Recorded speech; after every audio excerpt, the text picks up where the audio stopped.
ஆண்டவருடைய பரிசுத்த நாமம் மையப்படுவதாக. இந்த யூடியூப் லைவ் மூலமாக இணைந்திருக்கிற ஒவ்வொருவரையும் ஆண்டவராக இயேசு நாமத்தினாலே ஒரு விசை கூட வாழ்த்துக்கிறேன். தொடர்ந்து நாம் ஆண்டோட வார்த்தையை தியானிக்க போகிறோம். ஆண்டவர் நம்மோடு பேசும்படியாக நம்முடைய கண்களை மூடி ஆண்டவர் நோக்கி நாம் பார்ப்போம்.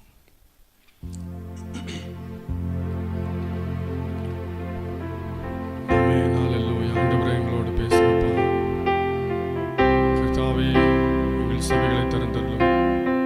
இயேசுவே ஸ்தோத்திரம், ஸ்தோத்திரம், ஸ்தோத்திரம்.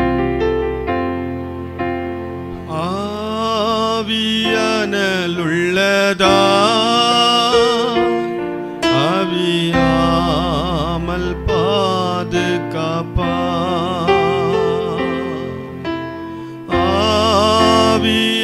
ஆவியானலுள்ளதா ஆவியாமல் பாதுகாப்பா, அனலும் இல்லாமல் குளிரும் இல்லாமல் ஜீவிப்பது பரிதாபம். அனலும் இல்லாமல் குளிரும் இல்லாமல் ஜீவிப்பது பரிதாபம். ஆவியானலுள்ளதா ஆவியாமல் பாதுகாப்பா, ஆவியானலுள்ளதா ஆவியாமல் பாதுகாப்பா.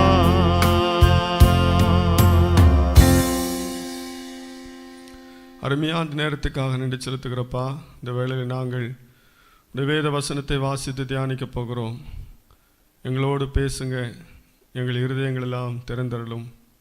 ஒரு மனமாக இந்த சத்தத்தை கவனிக்க எங்களுக்கு கிருபை தாரும். உம்முடைய வார்த்தையினால் எங்களை திருப்தியாக்கும். நீரே எங்களை தொடர்ந்து ஆளுகை செய்து நடத்தும். இயேசுவின் மூல ஜெபங்களும் பிதாவே, ஆமென், ஆமென், ஆமென். அல்லேலூயா, அல்லேலூயா. ஆண்டவருடைய பரிசுத்த நாமம் மகிமைப்படுவதாக. நம்முடைய தியானத்துக்கு ஆதாரமாக ஒரு வேத பகுதியை நாம் எடுத்துக்கொள்வோம். வெளிப்படுத்தின விசேஷம் 3ஆம் அதிகாரம் 15வது வசனத்திலிருந்து 19ஆம் வசனம் வரைக்கும் வாசிக்கும் பொழுது, அங்கே லவோதிக்கியா சபைக்கு சொன்ன செய்தியை குறித்து நாம் வாசிக்க முடியும். கடந்த வாரத்திலே எபேசு சபையிலிருந்து நாம் சில காரியங்களை தியானித்தோம். இந்த நாளிலே லவோதிக்கியா சபைகளுக்கு ஆண்டவர் சொன்ன செய்தியிலிருந்து சில காரியங்களை நாம் தியானிக்க போகிறோம். 15வது வசனத்திலிருந்து வாசிக்கலாம். உன் கிரியைகளை அறிந்திருக்கிறேன், உன் கிரியைகளை அறிந்திருக்கிறேன். நீ குளிருமல்ல அனலுமல்ல, நீ குளிருமல்ல அனலுமல்ல, நீ குளிராயாவது நீ குளிராயாவது அனலாயாவது இருந்தால் நலமாயிருக்கும். இப்படி நீ குளிருமின்றி அனலுமின்றி வெதுவெதுப்பாய் இருக்கிறபடியினால் உன்னை என் வாயினின்று வாந்தி பண்ணி போடுவேன். போதும், உன்னை என் வாயினின்று வாந்தி பண்ணி போடுவேன். இங்கே லவோதிக்கேயா சபையின் நிலைமை குறித்து கர்த்தர் சொல்லுகிறார். உன் கிரியைகளை அறிந்திருக்கிறேன். நீ குளிரும் அல்ல அனலும் அல்ல. குளிராயாவது அனலாயாவது இருந்தால் நலமாயிருக்கும் என்று ஆண்டவர் சொல்லுகிறார். இந்த சபையுடைய நிலைமை ஒரு வெதுவெதுப்பான நிலைமையில் இருந்தது என்று நாம் அங்கே வாசிக்க கேட்டோம். ஆண்டவர் நம்மிடத்தில் எதிர்பார்க்கிறது, நாம் அனலாக இருக்க வேண்டும். குளிரான அனுபவத்தை ஆண்டவர் வெறுக்கிறார். அல்லது அனலும் இல்லாத குளிரும் இல்லாத வெதுவெதுப்பான அனுபவத்தையும் வெறுக்கிறார். ஆண்டவர் எதிர்பார்ப்பதெல்லாம் நாம் அனலாக இருக்க வேண்டும். நாம் அனலுள்ள ஜீவியம் செய்ய வேண்டும். வேதத்தில் நான் வாசிக்கும் பொழுது வாசிக்க வேண்டாம். ரோமர் 12ஆம் அதிகாரம் 11ஆம் வசனத்திலே ஆவியிலே அனலாயிருங்கள் என்று சொல்லப்பட்டிருக்கிறது. எப்போது நம்முடைய ஆவியிலே நாம் அனலாக இருக்க வேண்டும் என்று தேவன் எதிர்பார்க்கிறார். ஆனால் இந்த சபை அனலும் இல்லை குளிரும் இல்லாமல் இருந்தது. இந்த அநேகருடைய வாழ்க்கை எப்படி தான் இருக்கிறது? அனல் இல்லாத குளிரும் இல்லாத ஒரு வெதுவெதுப்பான அனுபவம். இது தேவன் வெறுக்கிற ஒரு அனுபவம் என்று அங்கே நான் வாசிக்கிறோம். அப்படி இருந்தால் என் வாயினின்று வாந்தி பண்ணி போடுவேன் என்று ஆண்டவர் சொல்லியிருக்கிறார். ஆகவே நாம் நம்முடைய வாழ்க்கையிலே குளிரான அனுபவத்தை விட்டு அனலான அனுபவத்துக்கு கடந்து வர ஆண்டவர் அழைக்கிறார். நம்முடைய ஆவிக்குரிய ஜீவியத்தில் நாம் எப்போதும் அனலாக இருக்க வேண்டும். நாம் அனலாக இருந்தால்தான் பிசாசை ஜெயிக்க முடியும். நாம் அனலுள்ள ஜீவியம், அதை நாம் காத்துக்கொள்ள வேண்டியது அவசியமாக இருக்கிறது. நம்முடைய வாழ்க்கையில் எல்லாவற்றிலும் அனலாக இருக்க வேண்டும். ஆண்டவர் மீது வைத்திருக்கிற அன்பிலே நாம் அனலாக இருக்க வேண்டும். உன்னத பாட்டிலே நாம் வாசிக்கிறோம், உம்முடைய நேசம் மரணம் போல் வலிது, தண்ணீரும் வெள்ளங்களும் அதை தணிக்க மாட்டாது என்று சொல்லப்பட்டிருக்கிறது. அதுபோல ஒரு ஆண்டவர் மேலே வைத்திருக்கிற இந்த அன்பிலே நாம் அனலாக இருக்க வேண்டும். எந்த தண்ணீரோ வெள்ளமோ எந்த பிரச்சனையோ போராட்டங்களோ எது வந்தாலும் ஆண்டவர் மீது இருக்கிற அன்பை நாம் விட்டு விலகக்கூடாதபடிக்கு அதில் அனலாக இருக்க வேண்டும். இன்னும் நம்முடைய வாழ்க்கையிலே பரிசுத்தத்திலே நாம் அனலாக இருக்க வேண்டும். ஏதோ ஒரு கடமைக்கான வாழ்க்கை அல்ல, ஆண்டவருக்காக பரிசுத்தமாய் வாழ வேண்டும் என்கிற அந்த அனல் நமக்குள்ளே காணப்பட வேண்டும். உதாரணமாக வேதத்தில் யோசேப்பை குறித்து நாம் வாசிக்க முடியும். யோசேப்புடைய வாழ்க்கையில் பாவம் அவனை தேடி வந்தது. பாவம் செய்வதற்கு சந்தர்ப்பம் அவனுக்கு தேடி வந்தது. எப்படியாகிலும் அவனை பாவத்திலே தள்ளிவிட வேண்டும் என்று பிசாசு முயற்சி செய்தான். அவனோடு போராடினான், அவனை நயம் காட்டினான். ஆனாலும் கொஞ்சம் கூட யோசேப்பு பாவம் செய்வதற்கு இடம் கொடாமல் அந்த பாவத்துக்கு எதிராக எதிர்த்து நின்றதுக்கு காரணம் அவனுக்கு அப்படிப்பட்ட ஒரு அனலுள்ள ஜீவியம் இருந்தபடினாலே. அந்நிய தேசத்தில் வாழ்ந்து கொண்டிருந்தாலும் அவனுடைய அந்த உள்ளான வாழ்க்கையிலே குளிரான அனுபவம் வரவில்லை. அந்நிய தேசத்தில் இருந்தாலும் அவன் ஆண்டவருக்குள்ளே அனலாக இருந்தபடினாலே பாவம் அவனை மேற்கொள்ள முடியவில்லை. அந்த போத்திபாவுடைய மனைவி எவ்வளவோ பிரயாசப்பட்டும் அந்த யோசேப்பை பாவத்தில் விழ தள்ள முடியவில்லை. அவன் உதறி தள்ளிவிட்டு ஓடிப்போனான். அதற்கு காரணம் அவன் ஒரு அனலுள்ள ஜீவியம் செய்தபடினாலே. ஆக பரிசுத்தத்திலே நாம் அனலுள்ளவர்களாக இருக்க வேண்டும். தேவன் மீது வைத்திருக்கிற விசுவாசத்திலே அனலாக இருக்க வேண்டும். நம்முடைய விசுவாசத்தை கெடுத்து போட எந்த சக்தியாலும் முடியாதிருக்க வேண்டும். யோபுடைய வாழ்க்கையில் பார்க்கும்போது அவன் சொன்னான், அவர் என்னை கொண்டு போட்டாலும் அவர் மேல் நம்பிக்கையாக இருப்பேன். யோபுடைய நம்பிக்கை ஒழிப்பதற்கு யாராலும் முடியவில்லை, பிசாசனுடைய எந்த சூழ்ச்சியாலும் முடியவில்லை. அவனுக்குள்ள எல்லாவற்றையும் இழந்து போனாலும் ஆண்டோர் மீது வைத்திருக்கிற நம்பிக்கையை கெடுத்து போட முடியவே இல்லை. அவன் சொன்னான், கொண்டு போட்டாலும், நான் யாரை நம்பி இருக்கிறேனோ அந்த தேவனே என்னை கொண்டு போட்டாலும் அவர் மேலே நம்பிக்கையாக இருப்பேன். நம்பிக்கையில் அனலாக இருந்தான். அவனுக்குள்ள இருந்த அனல் அவனுடைய நம்பிக்கையை கெட்டுப்போக வைக்க முடியவில்லை. யாராலும் ஒன்றும் அசைக்க முடியவில்லை. சாத்ராக், மேஷாக், ஆபேத்நேகோ என்பவர்களை நாம் வேதத்தில் வாசிக்கிறோம். அவர்களும் என்ன சொன்னார்கள்? நாங்கள் ஆராதிக்கிற எங்கள் தேவன் எங்களை தப்புவிக்க வல்லவராக இருக்கிறார். அவர் எங்களை அப்படி தப்புவிக்காமற் போனாலும் நாங்கள் இந்த சிலையை பணிய மாட்டோம் என்று சொன்னார்கள். அருமையான தேவனுடைய பிள்ளைகளே, அவர்கள் அனலுள்ளவர்களாக இருந்தபடினாலே அவர்களை அக்னி சூழலில் போட்ட போது ஒன்றும் அவர்களை சேதப்படுத்தவில்லை. நாம் அனலுள்ளவர்களாக இருந்தால் நம்முடைய அனல் நமக்கு எதிராக வருகிற அக்னியையும் அவித்து போடுகிற அளவுக்கு அனலாக இருக்க வேண்டும். சாத்ராக், மேஷாக், ஆபேத்நேகோ என்பவர்கள் அவர்கள் அனலுள்ள ஒரு ஜீவியம் செய்தபடினாலே அவர்களை அக்னியில் போட்டாலும் அது ஒன்றும் அவர்களை சேதப்படுத்த முடியவில்லை. சாத்தான் எய்கிறதான் அக்னி அஸ்திரங்கள் என்று வேதத்தில் வாசிக்கிறோம். நமக்கு எதிராய் சத்ருவானவன் எய்கிற அக்னி அஸ்திரங்கள் எல்லாம் அவிந்து போகத்தக்கதான அளவுக்கு நாம் அனலுள்ள ஒரு ஜீவியம் செய்ய வேண்டும் என்று தேவன் எதிர்பார்க்கிறார்.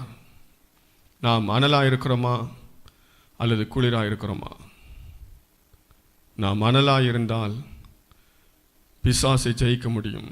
அனலாக இருந்தால் பாவத்தை ஜெயிக்க முடியும். அனலாக இருந்தால் சோதனைகளை ஜெயிக்க முடியும். நாம் அனலுள்ள ஜீவியம் செய்ய நம்மை அர்ப்பணிப்போம். அந்த சபையில் நாம் பார்க்கும்போது 17ஆம் வசனத்தை வாசிக்கலாம். நீ நிர்பாக்கியம் உள்ளவனும் பரிதபிக்கப்படத்தக்கவனும் தரித்திரனும் குருடனும் நிர்வாணியுமாய் இருக்கிறதை அறியாமல் நான் ஐஸ்வர்யவான் என்றும் திரவிய சம்பன்னன் என்றும் எனக்கு ஒரு குறைவும் இல்லை என்றும் சொல்லுகிறபடியால் போதும். இங்கே நான் வாசிக்கும் போது இந்த வசனத்திலே அந்த சபையுடைய நிலைமையை குறித்து ஆண்டவர் சொல்லுகிறார். அந்த சபை எப்படிப்பட்டதா இருந்தது? நிர்பாக்கியம் உள்ளவன். நிர்பாக்கியம், பாக்கியம் என்கிற வார்த்தைக்கு ஆப்போசிட்டான வேர்டு தான் நிர்பாக்கியம். அப்படின்னா பாக்கியமே இல்லை, வாழ்க்கையில ஆசீர்வாதமே இல்லை. ஆசீர்வாதம் இல்லாத நிர்பாக்கியமான ஒரு வாழ்க்கை நீ வாழ்ந்து கொண்டிருக்கிறாய். இரண்டாவது, பரிதபிக்கப்படத்தக்க வாழ்க்கை. அநேகர் பார்த்து ஐயையோ இப்படி நிலைமை மாறிடுச்சே அப்படின்னு ஒரு பரிதபிக்கப்படுகிற ஒரு வாழ்க்கை அவர்கள் வாழ்ந்து கொண்டிருந்தார்கள், சபை வாழ்ந்து கொண்டிருந்தது. மூன்றாவது சொல்லப்பட்டிருக்கு தரித்திரனும் குருடனும் என்று சொல்லப்பட்டிருக்கிறது. தரித்திரம், வாழ்க்கையில் எந்த ஆசீர்வாதமும் இல்லை, எந்த நன்மையும் இல்லை. குருடர்களாய், குருடன், நிர்வாணி என்று சொல்லப்பட்டிருக்கு. சபையுடைய நிலைமையை குறித்து சொல்லப்பட்டிருக்கிறது. இந்த சபையுடைய நிலைமை நம்முடைய வாழ்க்கைக்கு ஒப்புமையாய் சொல்லப்பட்ட காரியங்கள். அந்த சபை தான் நம்முடைய வாழ்க்கை என்று எடுத்துக்கொள்வோம். அந்த சபையோட நிலைமை நிர்பாக்கியம், பரிதபிக்கப்படுகிற ஒரு நிலைமை, தரித்திரம், குருடு, நிர்வாணம், இதெல்லாம் அந்த சபையில் இருந்துச்சு. அப்படிப்பட்ட நிலைமையில் இருந்தது. ஆனால் அதை அவங்க தெரியாமல், தன்னுடைய தவறுகளை உணராமல் இந்த சபை என்ன நினைத்து கொண்டிருந்ததா? நான் ஐஸ்வர்யன் என்றும் ஐஸ்வர்யவான் என்றும் திரவிய சம்பன்னன் என்றும் எனக்கு ஒரு குறைவும் இல்லை என்றும் சொல்லுகிறபடியால், தன்னுடைய நிலைமையை தெரியாமல் எல்லாம் என்னிடத்தில் இருக்கிறது என்று சொல்லி அந்த சபை நினைத்து கொண்டிருந்ததாம். இந்த நம்முடைய வாழ்க்கையில் கூட நாம் அப்படித்தான் இருக்கிறோம். இங்கே சொல்லப்பட்டதெல்லாம் ஆவிக்குரிய காரியம். நம்முடைய வெளிப்படையான காரியத்தில் நம்ம ஆசீர்வாதமாக இருக்கலாம், வெளிப்படையான காரியத்தில் நம்ம நல்ல ட்ரெஸ் இருக்கலாம், வெளிப்படையான பார்வை நமக்கு நன்றாக இருக்கலாம், எல்லா நன்மைகளும் நமக்கு இருக்கலாம். ஆனால் ஆவிக்குரிய ஜீவியத்தில் நாம் எப்படி இருக்கிறோம்? ஆவிக்குரிய ஜீவியத்தில் ஆண்டவர் நம்மை பார்க்கும்போது நாம் நிர்பாக்கியமாக இருக்கிறோமா? ஆண்டவர் நம்மை பார்க்கும்போது நாம் பரிதபிக்கப்படுகிற ஒரு நிலைமையில் இருக்கிறோமா? ஆண்டவர் நம்மை பார்க்கும்போது தரித்திரமாக இருக்கிறோமா? அல்லது குருடராய் கண் தெரியாதவர்களாக இருக்கிறோமா? ஆவிக்குரிய ஜீவியத்திலே நாம் நிர்வாணிகளாக இருக்கிறோமா? நாம் சிந்தித்து பாருங்கள். நம்முடைய ஆவிக்குரிய ஜீவியத்தை குறித்து நாம் சிந்திக்க வேண்டும். அதற்காக தான் இங்கே எழுதப்பட்டிருக்கிறது. இன்று அநேகருடைய வாழ்க்கை இந்த லவோதிக்கேயா சபையை போலதான் அநேகருடைய வாழ்க்கை காணப்படுகிறது. நம்முடைய ஆவிக்கிற வாழ்க்கை எப்படி இருக்கிறது? சரீரப்பிரகாரமாக மேலோட்டமாக நாம் நன்றாக இருக்கலாம், ஆனால் நம்முடைய உள்ளான வாழ்க்கை எப்படி இருக்கிறது? நாம் அதை சிந்தித்து பார்க்க வேண்டியது அவசியமாக இருக்கிறது. ஆகவே கர்த்தர் இந்த சபைக்கு என்ன ஆலோசனை சொல்லுகிறார்? 18ஆம் வசனத்திலே, நான் நீ ஐஸ்வர்யவான் ஆகும்படிக்கு நெருப்பிலே புடமிடப்பட்ட பொன்னையும் உன் நிர்வாணமாகிய அவலட்சணம் தோன்றாதபடிக்கு நீ உடுத்திக் கொள்வதற்கு வெண் வஸ்திரங்களையும் என்னிடத்திலே வாங்கி கொள்ளவும் நீ பார்வை அடையும்படிக்கு உன் கண்களுக்கு கலிக்கும் போடவும் வேண்டுமென்று உனக்கு ஆலோசனை சொல்லுகிறேன். இங்கே ஆண்டவர் சில ஆலோசனை சொல்லுகிறார். ஆகவே ஆண்டவர் அவளுக்கு என்ன கொடுப்பேன் என்று சொல்லுகிறார்? ஆண்டவரிடத்திலிருந்து அல்லது என்ன பெற்றுக்கொள்ள வேண்டும் என்று அங்கு சொல்லுகிறார். நான் நீ ஐஸ்வர்யவான் ஆகும்படிக்கு நெருப்பிலே புடமிடப்பட்ட பொன்னையும் என்று அங்கே வாசிக்கிறோம். அல்லேலூயா, அல்லேலூயா. பொன் என்று சொல்வது வெளிப்படையான காரியம் அல்ல.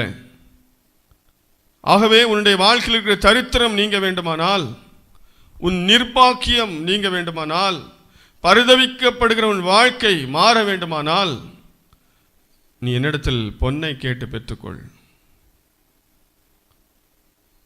பொன் என்று சொல்வது விசுவாசத்தை குறிக்கிறது. 1 பேதுரு 1ஆம் அதிகாரம் 7ஆம் வசனத்தை வாசிக்கலாம். 1 பேதுரு 1ஆம் அதிகாரம் 7வது வசனம்.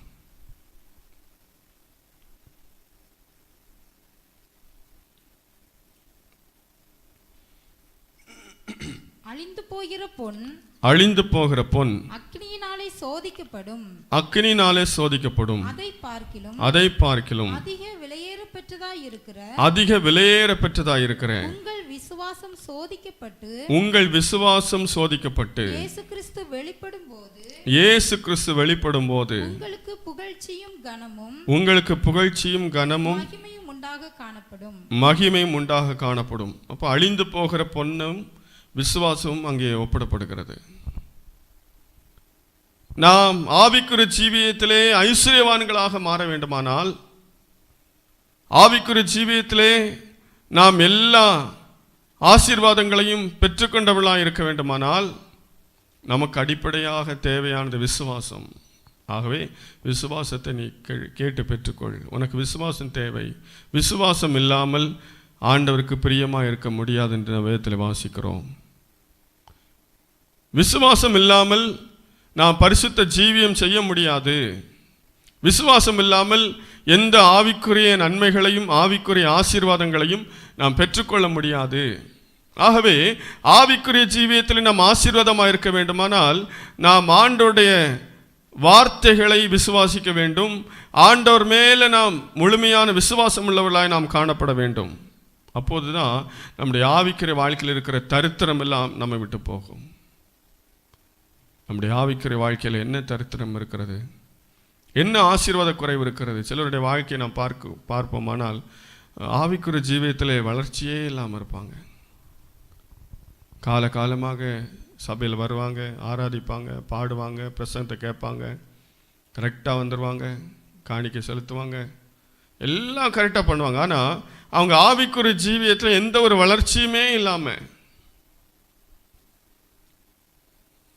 வெளிப்படையாக கரெக்டாக தெரியும், வெளிப்படையாக ரொம்ப பெர்ஃபெக்டாக இருக்கிற மாதிரி தெரியும், ரொம்ப எல்லாத்துலேயும் அவங்க சரியாக இருக்கிற மாதிரி தெரியும். ஆனால் ஆவிக்குரிய ஜீவியத்தில் ஒன்றுமே இருக்காது. அப்படிப்பட்ட நிலைமை வருவதற்கு காரணம் ஆண்டவர் மேலே விசுவாசம் இல்லை.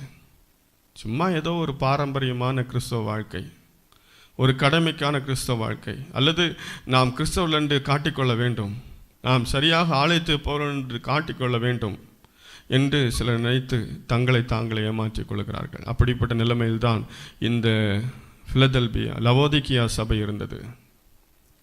அருமையான தேவனுடைய பிள்ளைகளே, நம்முடைய வாழ்க்கையில் நாம் யாரை ஏமாற்றி கொண்டிருக்கிறோம்? ஒருவேளை நம்முடைய குடும்பத்தாரை ஏமாற்றி கொண்டிருக்கிறோமா? அல்லது சக விசுவாசிகளை நாம் ஏமாற்றி கொண்டிருக்கிறோமா? அல்லது சபை போதகரை ஏமாற்றி கொண்டிருக்கிறோமா? யாரை ஏமாத்தினாலும் ஆண்டவரை ஏமாற்ற முடியாது. ஆண்டவர் நம்முடைய வாழ்க்கையை பார்க்கிறார், நம்முடைய உள்ளான அனுபவங்களை பார்க்கிறார்.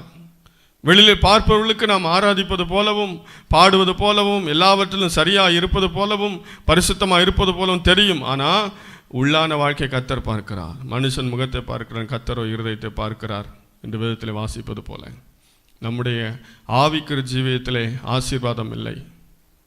ஆவிக்குரிய வரங்கள், ஆவிக்குரிய கனிகள், ஆவிக்குரிய கிருபைகள் இவைகளெல்லாம் நாம் பெற்றுக்கொண்டாதான் நாம் ஆசீர்வாதமாக இருக்க முடியும். அதற்கு அடிப்படையாக தேவையானது விசுவாசம். விசுவாசம், ஆண்டவர் மேலே நாம் எப்படி விசுவாசம் வச்சுருக்கிறோம்? எல்லாம் கரெக்டாக இருக்கும்போது ஆண்டவர் ஆராதிப்போம், எல்லாமே பண்ணுவோம். ஆனால் விசுவாசம் இல்லாதவளாக இருந்தால் வாழ்க்கையில் பிரச்சனை வந்த உடனே எல்லாத்தையும் விட்டுருவோம். விசுவாசம் இருக்கிறவர்கள் என்ன வந்தாலும் அவர்கள் தாங்கள் செய்வதை செய்து கொண்டே இருப்பார்கள். இந்த அநேகருடைய வாழ்க்கையில் விசுவாசம் இல்லாதபடினாலே ஆவிக்குரிய ஜீவியத்தில் வளர்ச்சி இல்லை, ஆவிக்குரிய ஜீவியத்தில் எந்த நன்மையும் இல்லை, உள்ளான வாழ்க்கையில் எந்த ஆசீர்வாதமும் இல்லை. நம்முடைய விசுவாசத்தை நாம் வர்த்திக்க பண்ண வேண்டும். ஆண்டவரே எனக்கு விசுவாசத்தை தாரும், என்னை விசுவாசத்தால் நிரப்பும் என்று சொல்லி நாம் கேட்டு பெற்றுக்கொள்ள வேண்டியது அவசியமாக இருக்கிறது. இரண்டாவதாக அங்கே ஆண்டவர் என்ன வாங்க சொல்லுகிறார்? அங்கே நான் வாசித்தோம், உன் நிர்வாணமாகிய அவலட்சணம் தோன்றாதபடிக்கு நீ உடுத்திக் கொள்வதற்கு வெண்வஸ்திரங்களையும் என்னிடத்திலே வாங்கிக் கொள் என்று ஆண்டவர் சொல்லுகிறார். வெளிப்படையா நல்லாதான் இருக்காங்க, ஆனால் அவங்க ஆவிக்குரிய ஜீவத்தை கர்த்தர் பார்க்கும்போது அவங்கள்ட்ட வஸ்திரம் இல்லை. ஆண்டவர் நமக்கு வஸ்திரங்களை கொடுத்திருக்கிறார். நாம் ஆண்டவருடைய பிள்ளைகளாக மாறின போது, நாம் ரட்சிப்பின் அனுபவத்தை பெற்றுக்கொள்ளும் போது, நாம் மனம் திரும்பும் போது நமக்கு வஸ்திரங்களை அவர் கொடுக்கிறவராய் இருக்கிறார். வேதத்திலே லூக்கா எழுதின சுவிசேஷத்திலே அந்த இளைய குமாரனை குறித்து நாம் வாசிக்கிறோம். அந்த இளைய குமாரன் தன் தகப்பன் தன் கொடுத்த தன்னுடைய பாகத்தெல்லாம் எடுத்துக்கொண்டு துன்மார்க்கமாய் வாழ்ந்து எல்லாவற்றையும் அழித்த பின்பு சாப்பிடுவதற்கு சரியான ஒரு ஆகாரம் கூட கிடைக்காத நேரத்தில் அவன் மனம் திரும்புகிறான். தன் தகப்பன் வீட்டை அவன் நினைக்கிறான். அப்படி அவன் நினைக்கும் போது லூக்கா எழுதின சுவிசேஷம் 15ஆம் அதிகாரத்திலே நாம் வாசிக்க முடியும். தகப்பனை தேடி அவன் வருகிறான். அப்படி தேடி வரும்போது தகப்பன் அவனை சந்தித்து அவனை முத்தம் செய்து அவனை ஏற்றுக்கொண்டு அவன் என்ன சொல்லுகிறான்? 22ஆம் வசனத்திலே, லூக்கா 15ஆம் அதிகாரம் 22ஆம் வசனத்திலே வாசிக்கும் போது, அப்பொழுது தகப்பன் தன் ஊழியக்காரரை நோக்கி, நீங்கள் உயர்ந்த வஸ்திரத்தை கொண்டு வந்து இவனுக்கு உடுத்தி இவன் கைக்கு மோதிரத்தையும் கால்களுக்கு பாதரட்சையையும் போடுங்கள். கொழுத்த கஞ்சை கொண்டு வந்து, போதும், அங்கே வாசிக்கிறோம், உயர்ந்த வஸ்திரத்தை கொண்டு வந்து இவனுக்கு உடுத்தி. அல்லேலூயா. அருமையான தேவனுடைய பிள்ளைகளே, நாம் பாவத்திலிருந்து மனம் திரும்பி ஆண்டவரை ஏற்றுக்கொள்ளும் போது ஆண்டவர் முதலாவது நமக்கு தருகிறது வஸ்திரத்தை தருகிறார். பிசாசு பிடித்த ஒரு மனிதனை ஆண்டவராய் இயேசு கிறிஸ்து சொஸ்தமாக்கும் போது அவன் கல்லறைகளிலே இருந்தான், கல்லுகளாலே காயப்படுத்தி கொண்டிருந்தான். அவன் வஸ்திரம் கூட தரிக்க மாட்டான். அப்படிப்பட்ட ஒரு பயங்கரமான பிசாசு பிடித்தவனை ஆண்டவராய் இயேசு கிறிஸ்து சுகமாக்கின போது வேதத்தில் என்ன வாசிக்கிறோம்? அவன் வஸ்திரம் தரித்து உட்கார்ந்திருந்ததை பார்த்து எல்லாரும் ஆச்சரியப்பட்டார் என்று பார்க்கிறோம். அதே போல தான் நம்முடைய நிலைமை. ஒரு நாள் பிசாசு கடுமையாக இருந்தோம், பாவத்துக்கு கடுமையாக இருந்தோம். அப்பொழுது நாம் வஸ்திரம் இல்லாதவர்களாக இருந்தோம். வஸ்திரம் என்று சொன்னால் வெளிப்படையான வஸ்திரம் அல்ல, ஆவிக்குரிய வஸ்திரம். வஸ்திரம் இல்லாதவர்களாக இருந்தோம். ஆண்டவராய் இயேசு கிறிஸ்து நமக்கு வஸ்திரங்களை கொடுத்தார். அங்கே சொல்லப்பட்டிருக்கிறது, நீங்கள் உயர்ந்த வஸ்திரத்தை கொண்டு வந்து இவனுக்கு உடுத்தி இவன் கைக்கு மோதிரத்தையும் கால்களுக்கு பாதரட்சைகளையும் போடுங்க. எல்லாவற்றையும் இழந்து விட்டான். நாம் பாவம் செய்யும்போது எல்லாவற்றையும் இழந்து விடுகிறோம்.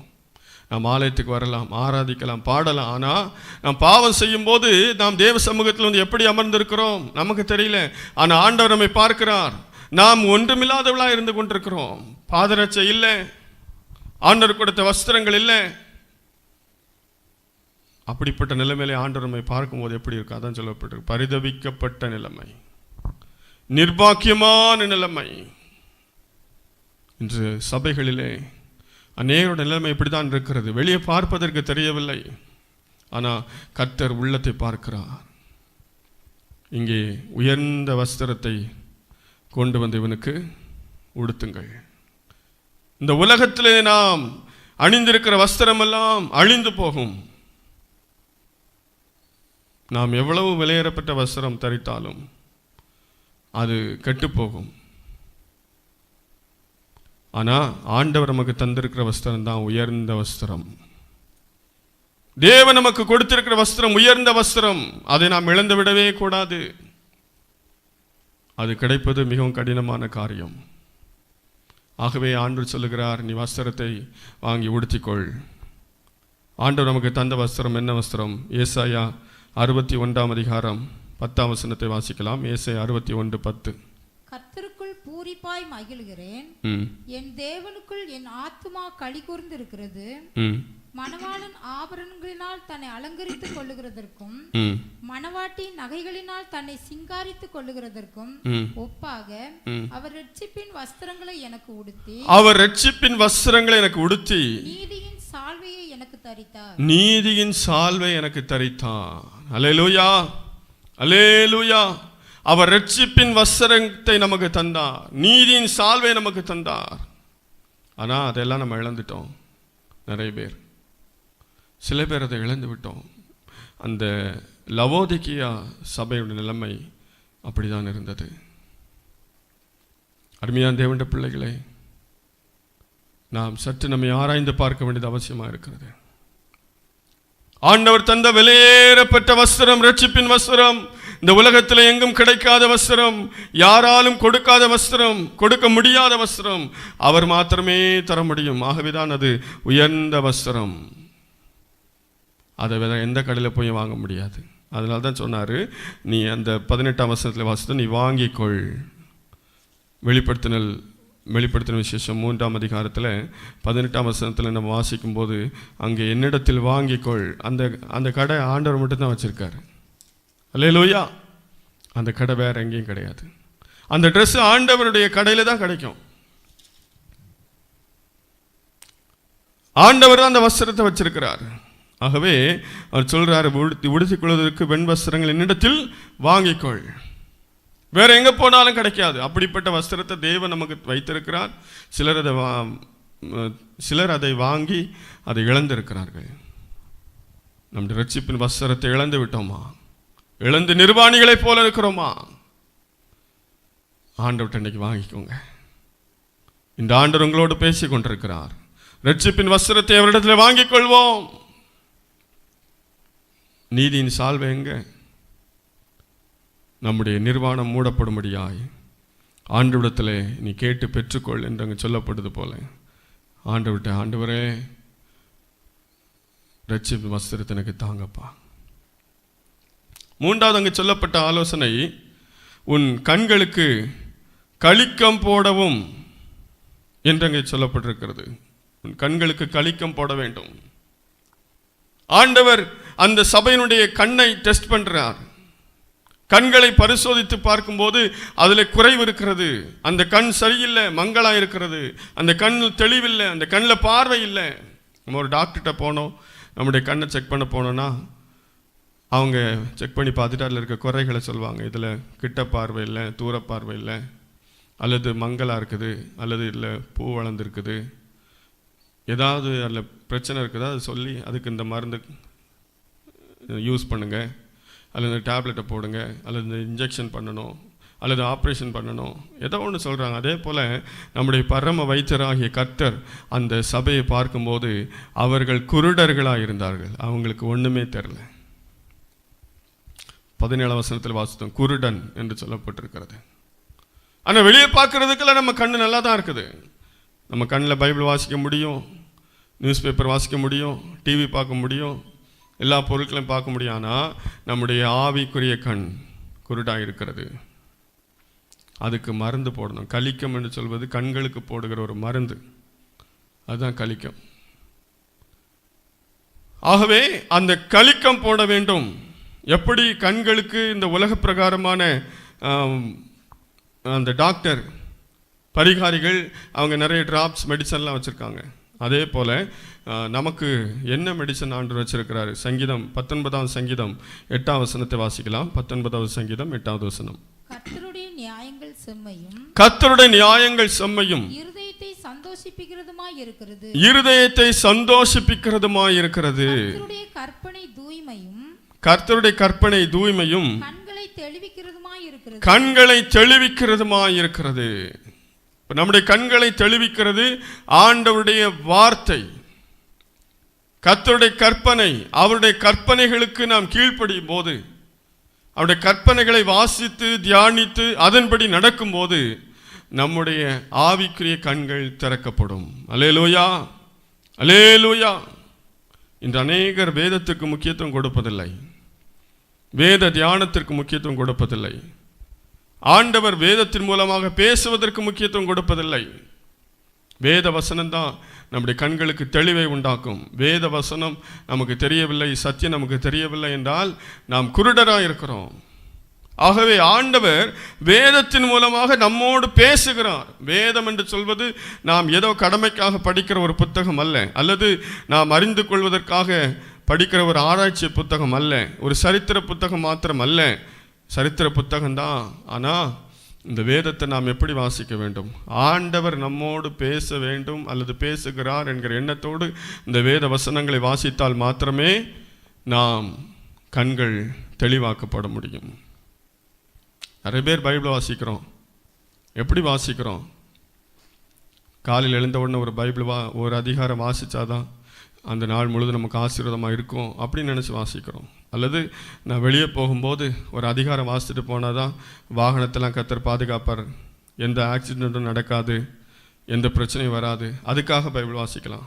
அல்லது காலையில் எழுந்து ஒரு அதிகாரம் வாசித்தாதான் எனக்கு படிப்பு வரும், நல்ல ஞானம் கிடைக்கும், இன்றைக்கி எக்ஸாமில் எனக்கு பாஸ் பண்ண முடியும், இதுக்காக வாசிக்கிறோம். அதுக்காக இல்லை. பைபிளை அப்படி வாசிக்கக்கூடாது. வேதத்தை வாசிக்கும் போது ஆண்டவர் நம்மோடு பேசுகிறார், ஆண்டவர் நம்மோடு பேசணும், ஆண்டவரே என்னோடு பேசும், அப்படிப்பட்ட எண்ணத்தோடு வாசிக்கிறவருடைய கண்கள் தான் திறக்கப்படுமே தவிர இப்படிப்பட்ட பாதுகாப்பிற்காக ஏதோ ஆசீர்வாதம் கிடைக்கும், இதை வாசித்தா நன்மை கிடைக்கும், இதை பக்கத்தில் வச்சா பேய் வராது, இப்படிலாம் நினச்சி யூஸ் பண்ணுறவங்களுடைய கண்கள் திறக்கப்படவில்லை. ஆகவே தான் அப்படி வாசிக்கிறாங்க.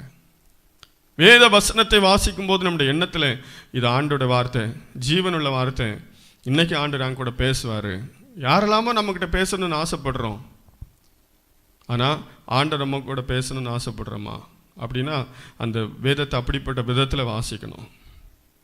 வேதத்தை வாசிக்கும் போது அவசரமாக வாசிக்கக்கூடாது. சிலர் ரொம்ப அவசரமாக வேலைக்கெல்லாம் ரெடியாகி கிளம்பி வெளியே போகிற நேரத்தில் ரொம்ப அவசரமாக ஒரு அதிகாரத்தை வாசிட்டு போவாங்க.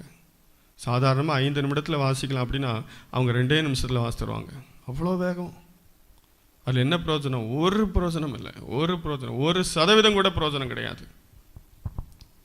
வேதத்தை வாசிக்கும் போது அது கொஞ்சம் நேரம் ஒதுக்கி அதை கொஞ்சம் பொறுமையாக வாசித்து தியானித்தது தான் தியானம் செய்யும் போது தான் ஆண்டவர் நம்ம கூட பேசுவார். அப்படிப்பட்ட அனுபவம் யாருக்கு இருக்கிறதோ அவருடைய கண்கள் தான் தெளிவாக இருக்கும், மற்றவருடைய கண்கள் எல்லாம் குருடாக தான் இருக்கும். இன்னைக்கு ஆவிக்குரிய குருடர்கள் ஏராளம் சபைகளிலே. கிறிஸ்தவ உலகத்திலே பார்க்கும்போது அநேக ஆவிக்குரிய குருடர்கள் இருக்கிறார்கள். அவங்களுக்கு ஒன்றுமே தெரியல,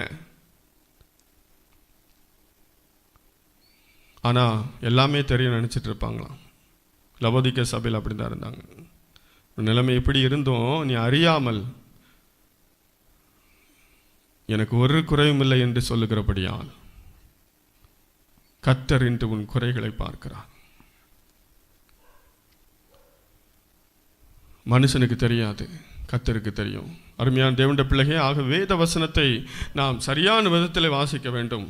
ஆண்டவர் அது பேசுகிற நேரம், நாம் வேதம் வாசிக்கிற நேரம் ஆண்டவர் நம்மோடு பேசுகிற நேரம் என்று நினைத்துக் கொள்ளுங்கள். நமக்கு அவசரமாக இருந்தால் அவர் என்ன செய்வார்? நமக்கு 1008 வேலை இருக்கலாம், அதுக்காக ஆண்டவர் என்ன செய்ய முடியும்? சாதாரணமாக ஒரு பதவியில் இருக்கிற மனுஷனை பார்க்கணுன்னா கூட நம்ம மணிக்கணக்காக காத்திருக்க வேண்டியது இருக்கும், நாள் கணக்காக சுற்றிட்டு இருப்போம். இன்னைக்கு டைமில் நாளைக்கு வா, நாளைக்கு போனால் இன்னைக்கு டைமில் நாளைக்கு வா, இல்லை அடுத்த வாரம் வா அப்படின்னு சொல்லி சாதாரண ஒரு அதிகாரியே நம்மை அலக்களிக்கும் போது ஆண்டவர் எவ்வளவு பெரியவர். நமக்கு நேரம் ஆயிடுச்சுன்னா அவர் பேச முடியுமா? அவர் பேசுவதற்காக காத்திருக்க வேண்டும். ஒருவேளை நேரம் ஆயிடுச்சா, போயிட்டு வா, வந்து வாசி, எப்படியாகிலும் அவரோடு பேசுவதற்காக நேரத்தை செலவிடு. உன் பாரம்பரிய வாசிப்பெல்லாம் தூக்கி தூர ஏறி கர்த்தரனோடு பேசிட்டு அப்பந்தான் உன் கண் திறக்கப்படும். ஏனென்றால் அவருடைய கற்பனை கண்களை தூய்மையாக்குகிறது. இந்த வசனத்தை வாசிக்க தான் நம்முடைய மனக்கண்கள் பிரகாசம் அடையும். வசனத்தை வாசிக்கும் போது தான் அதுதான் மருந்து. அந்த மருந்து நம்முடைய ஆவிக்கிற கண்களிலே பட அதில் பார்வை உண்டாகும். இல்லை என்றால் எது தவறுனே நமக்கு தெரியாமல் தவறு பண்ணிட்டு இருப்போம். இல்லை நிறைய பாவம் செஞ்சுட்டு இருப்போம், ஆனால் நம்ம நினைப்போம் நம்ம பெரிய பரிசுத்தவான். கண் தெளிவாக இருந்தால் தான் நம்முடைய குறைகளை நாம் பார்க்க முடியும். ஒருவேளை நம்ம கண்ணு தெரியலன்னு வைங்களேன், நம்ம சரீரத்தில் அழுக்கு இருக்குது, ட்ரெஸ்ஸில் அழுக்கு இருக்குது, நமக்கு தெரியுமா? எதுவுமே தெரியாது. கண் தெளிவாக இருந்தால் எல்லாம் தெரியும். அந்த சபையுடைய நிலைமை அப்படி தான் இருந்தது. கண்ணே தெரியல, ஆனால் அவன் எல்லாமே இருக்குதுன்னு சொல்லிட்டு இருக்கிறான். இன்னைக்கு நிறைய பேர் நம்ம ஏமாற்றி கொண்டிருக்கிறோம். அருமையான தேவனுடைய பிள்ளையே, உன் கண் தெளிவாக்கப்பட வேண்டுமானால் நீ வேத வசனத்துக்கு முக்கியத்துவம் கொடுக்க வேண்டும். அது ஆண்டவர் பேசுகிற நேரம், வேத புத்தகம் ஆண்டவர் பேசுகிற அதுதான் வழி. முக்கியமான வழி, ஆண்டவர் நம்மோடு பேசுகிற ஒரு வழிகளிலே மிகவும் முக்கியமானது, மிகவும் பிரதானமானது வேதவசனம் தான். வேதவசனத்தை அப்படிப்பட்ட எண்ணத்தோடு யார் வாசிக்கிறோமோ, யார் தியானிக்கிறோமோ, யார் அதன்படி நடக்கிறோமோ அவருடைய கண்கள் திறக்கப்படும். கடைசியாக இங்கே சொல்லப்பட்டிருக்கிறது 19ஆம் வசனத்தை வாசிக்கலாம். நான் நேசிக்கிறவர்கள் எவர்களோ அவர்களை கடிந்து கொண்டு சிட்சிக்கிறேன். ஆகையால் நீ ஜாக்கிரதையாயிருந்து மனம் திரும்பு. அல்லேலூயா. இங்கே சொல்லப்பட்டிருக்க நேசிக்கிறவர்கள் எவர்களோ அவளை கடிந்து கொண்டு சிரிச்சுக்கிறேன். ஆண்டவர் கடினமாக பேசுகிறதுனால ஆண்டவர் நம்மளை வெறுக்கிறான்னு இல்லை, யாரை நேசிக்கிறாரோ அவங்கள்ட்ட தான் கடினமாக பேசுவார். இந்த லவோதிக்கேய சபையை நம்ம பார்த்த உடனே நம்ம என்ன நினைப்போம்? லவோதிக்கேய சபையா, அது அனல் இல்லாத குளிர் இல்லாத சபை, அது ஆண்டவர் வெறுக்கிற ஒரு சபை, இப்படி கூட நம்ம நினச்சிருக்கலாம். இது 7வது சபை, இப்படி கூட ஒதுக்கி வச்சிருக்கலாம் லவோதிக்கேய சபை. ஆனால் ஆண்டவர் அதை ஒதுக்கலைங்க. ஆண்டவர் அந்த லவோதிக்கேய சபையை நேசிச்சதுனால அங்கே கடினமாக கடிந்து கொள்ளுகிறார். இன்னைக்கு ஆண்டவர் நம்ம இந்த பிரசங்கத்தின் மூலமாக ஒருவேளை உங்களோட பேசி கொண்டிருக்கலாம். இந்த பிரசங்கம் உங்களுக்கு கடினமாக இருக்கலாம் ஒருவேளை. அப்படின்னு என்ன அர்த்தம்? ஆண்டவர் உங்களை நேசிக்கிறார். நான் நேசிக்கிறவர்கள் எவர்களோ அவர்களை கடிந்து கொண்டு சிட்சிக்கிறேன். ஆகையால் நீ ஜாக்கிரதையாக இருந்து மனம் திரும்பு. ஜாக்கிரதையாக இருந்து மனம் திரும்பு. அருமையான தேவனுடைய பிள்ளைகளை, நாம் மனம் திரும்பி இந்த காரியத்திலிருந்தெல்லாம் நாம் மீண்டு வரும்போது தேவன் நமக்கு என்ன ஆசீர்வாதத்தை இங்கே வைத்திருக்கிறார். 21ஆம் வசனத்தை வாசிக்கலாம். நான் ஜெயம் கொண்டு என் பிதாவினுடைய சிங்காசனத்திலே அவரோடு கூட உட்கார்ந்தது போல ஜெயம் கொள்ளுகிறவன் எவனோ அவனும் என் சிங்காசனத்தில் என்னோட கூட உட்காரும்படிக்கு அருள் செய்வேன். எவ்வளவு ஆசீர்வாதம் வச்சிருக்காரு பார்த்தீங்களா? நமக்காக இவ்வளவு பெரிய ஆசீர்வாதம் என்ன வச்சிருக்காரா? ஜெயம் கொள்ளுகிறவன் எவனோ அவனும் என்னுடைய சிங்காசனத்தில் என்னோட கூட உட்காரும்படிக்கு அருள் செய்வேன். ஆண்டவர் பக்கத்தில் உட்கார்றதுக்கு ஒரு சான்ஸ். இன்னைக்கு நம்ம சாதாரணமாக ஒரு முதலமைச்சர் பக்கத்தில் போய் உட்கார முடியுமா? திடீர்னு நம்ம நினச்ச உடனே முதலமைச்சர் பக்கத்தில் போய் உட்கார முடியுமா? அல்ல ஒரு பிரதமர் பக்கத்தில் போய் நம்ம உட்காந்துட முடியுமா? அது ஒரு சில முக்கியமானவங்க போய் உட்காரலாம். ஆனால் மகிமையான தெய்வம், ஒருவரும் சேரக்கூடாத ஒளியில் வாசம் செய்கிறவர், சர்வ வல்லவர், எல்லாவற்றையும் சிருஷ்டித்தவர், அண்ட சராசரங்களை உருவாக்கினவர், எல்லாவற்றையும் ஆளுகை செய்கிறவர், எல்லாவற்றுக்கும் மேலானவர், அவர் பக்கத்தில் போய் நமக்கு உட்கார்றதுக்கு ஒரு இடம் உண்டு. அப்படி ஒரு சான்ஸ் கிடைக்குமா? அவருடைய சிங்காசனத்தில் அவரோடு கூட உட்காரும்படிக்கு நமக்கு ஒரு கிருபை கிடைக்கும்.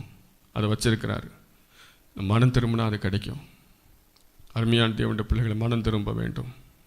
நம்முடைய நிலைமை நாம் அறிவோம். கண்களை மூடி ஆண்டவர் நோக்கி பார்ப்போம். நாம் எப்படி இருக்கிறோம்? அனலாக இருக்கிறோமா அல்லது குளிராக இருக்கிறோமா? அல்லது அனலும் இல்லாமல் குளிரும் இல்லாமல் இருக்கிறோமா? ஆண்டவர் நோக்கி பார்ப்போம். எப்படிப்பட்ட நிலைமையில் இருக்கிறோம்? ஆண்டவர் இந்த நாளே அனலுள்ள ஒரு ஜீவன் செய்யும்படியாய் அவர் எதிர்பார்க்கிறார். ஆமென். அனலாக இருந்தால் தான் பிசாசு ஜெயிக்க முடியும். அனலாக இருந்தால் தான் பாவத்தை ஜெயிக்க முடியும். அனலாக இருந்தால் தான் ஆண்டவருக்கு பிரியமாக வாழ முடியும். அனலுள்ள ஜீவியம். ஆண்டவர் பார்த்து கேளுங்கப்பா, அனலுள்ள ஜீவி எனக்கு தாங்கப்பா, என்னை அனலாய் மாற்றுங்கப்பா, ஆண்டவரே எங்களை அனலாய் மாற்றுங்க. ஹல்லேலூயா. எல்லார் கண்களை மூடி ஆண்டவரை ஸ்தோத்திரிப்போம். அப்பா, அம்மை துதிக்கிறோம்ப்பா. நம்முடைய நிலைமை எப்படி இருக்கிறது? நாம் நிர்பாக்கியமாக இருக்கிறோமா? நாம் நிர்வாணியாக இருக்கிறோமா? பார்வை இல்லாத குருடர்களாக இருக்கிறோமா? இந்த 3 நிலைமையில தான் அந்த லவோதிக்கேயா சபை இருந்தது. இன்று நாம் எப்படிப்பட்ட நிலைமையில் இருக்கிறோம்? நம்மை ஆசீர்வதிக்கும்படியாக நாம் ஆவிக்குரிய ஜீவியத்தில் ஆசீர்வாதமாக இருக்க வேண்டுமானால் விசுவாசம் நமக்கு தேவை. ஆமென். விசுவாசம் இல்லாமல் ஆசீர்வாதம் இல்லை. ஆவிக்குரிய ஜீவியத்தில் நாம் நிர்வாணிகளாக இருக்கிறோமா? நமக்குண்டு ஆண்டவர் தந்த உயர்ந்த அந்த விலையேற பெற்ற ரட்சிப்பின் வஸ்திரத்தை இழந்து விட்டோமா? ஆண்டவர்கிட்ட கேளுங்க, அப்பா நான் எங்கே போனாலும் எனக்கு கிடைக்காதுப்பா. ஆண்டவர் சொன்ன என்கிட்ட வாங்கிக்கோ, உங்ககிட்ட தான்ப்பா கிடைக்கும். அந்த வஸ்திரத்தை தாங்கப்பா, வஸ்திரத்தை தாங்கப்பா. நான் பார்வையிடம் பிடிக்க உம்முடைய வசனம் மருந்தாய் மாறட்டும் ஆண்டவரே, உம்முடைய வசனம் மருந்தாய் மாறட்டும்ப்பா. ஹல்லேலூயா, ஹல்லேலூயா. அப்பா அப்பா, ஆமென் ஆமென். அனலாக்குங்க, அனலாக்குங்க.